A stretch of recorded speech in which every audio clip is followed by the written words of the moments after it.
have this rather large water tower which you can kind of see from any sort of vantage point in the town as well, so town, city, same thing to me.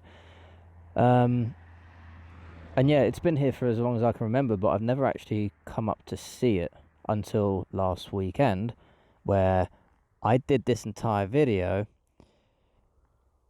and then I realised that the adapter, which I've actually got from my phone,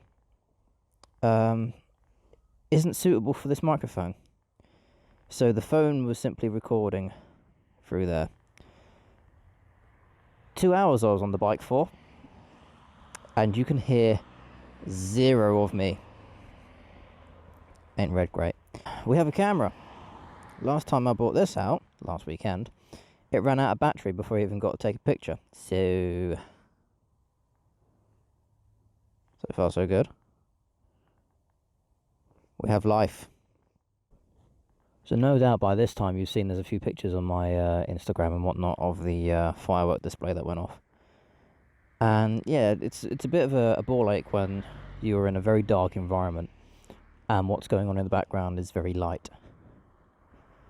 Especially at night as well. It plays all kinds of trouble with photos and such, but we'll get what we can do. Creepy old water tower. Creepy old tree, creepy old gate with a creepy old sign, but we're late to that party, aren't we? Also, it's sunny today. It was raining last weekend, so the magic has gone, I'm afraid, but never mind.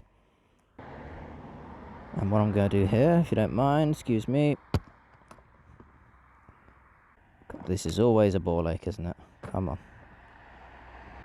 Come on, GoPro, be reasonable. Be nice.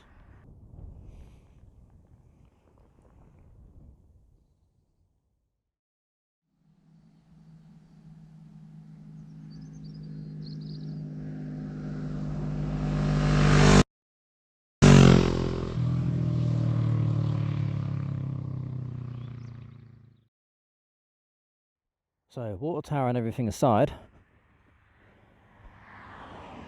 Hi. So, my newest addition are these Climb Outrider leggings. Now, they have D3O armour in both knees. Thanks for that.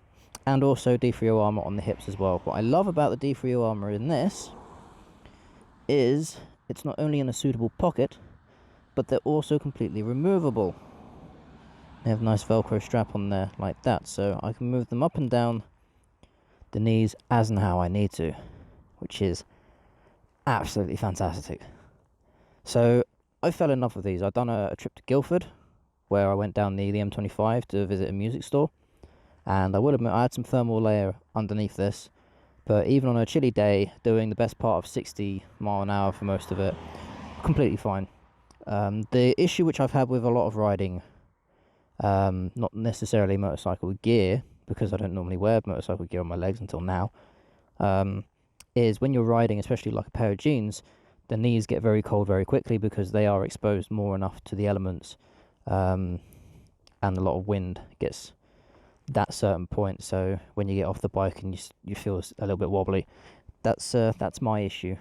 So having the D3O armor not only protects the knees but also redirects a lot of that cold around the knee as well, so they're not as nippy as they would normally be, which is great. So I guess I'm going to leave this as it is, and fingers crossed it doesn't start raining, because knowing my luck it will do. So like I said, I did do all of this last weekend, so I've got a rough idea of where I want to go, but at the same time, it's a bike ride. Why would you want to go somewhere? Explore. And get lost in everything that is the wonderful British countryside. Or American countryside, and so on and so forth, wherever you live. Just get out there, man. It's a big old world.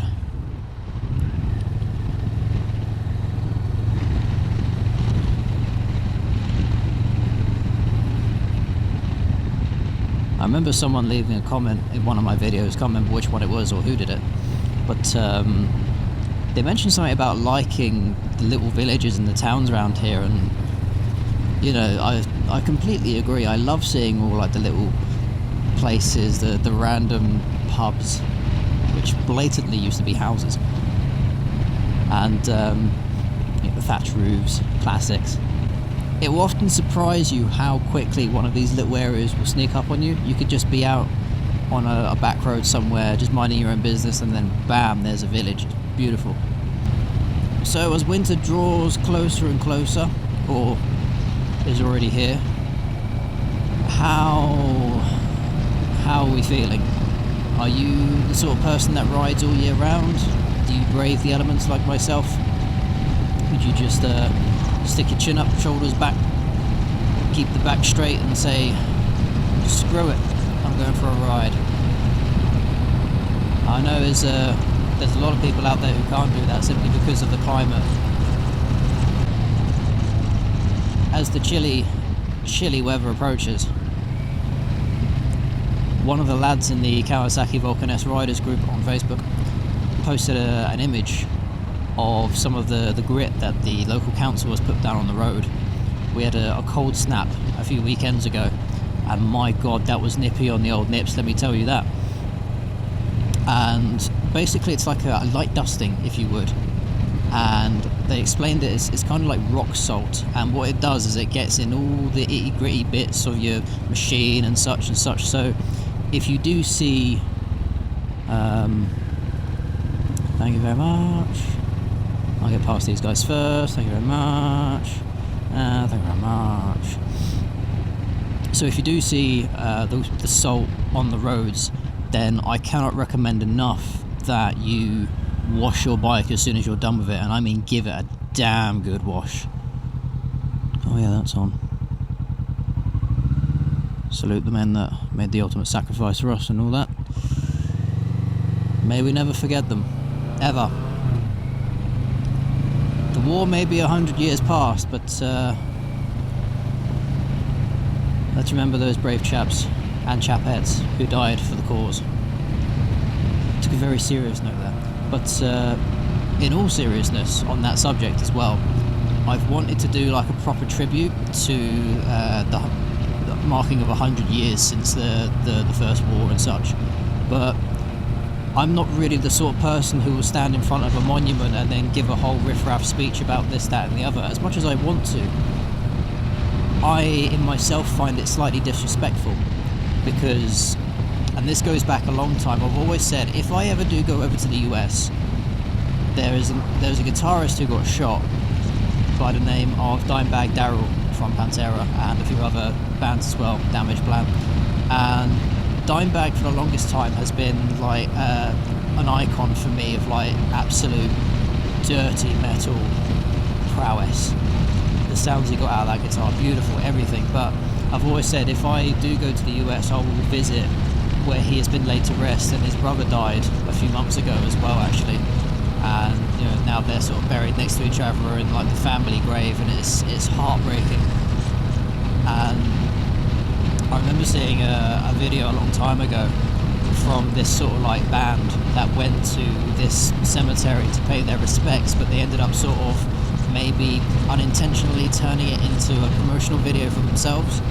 And I really do not want to go down that route. I don't want to give off that impression. So when I say I don't want to stand in front of like a memorial or a landmark in dedication to someone or people that we've lost or a worthy cause, I don't want to, you know, A, I don't want to screw it up, B, I'd rather script it, and I don't do scripts, and C, it just gives me a bad vibe all along, and there's, you know, other people that look upon you with judgmental eyes, and I do not have the confidence or the social, how should I say, the social confidence to pull that kind of stuff off. I could probably do it, but nah. I'd rather do it with the best intentions and be able to pull it off with the best intentions rather than go in with the best intentions and then pave my own path to hell. And yeah, well, that's pretty much where I'm going to end that one. So, well, what can I say? Have yourselves a lovely day, and I'm going to start the next video just over that hill there. Have a good one. Ta for now.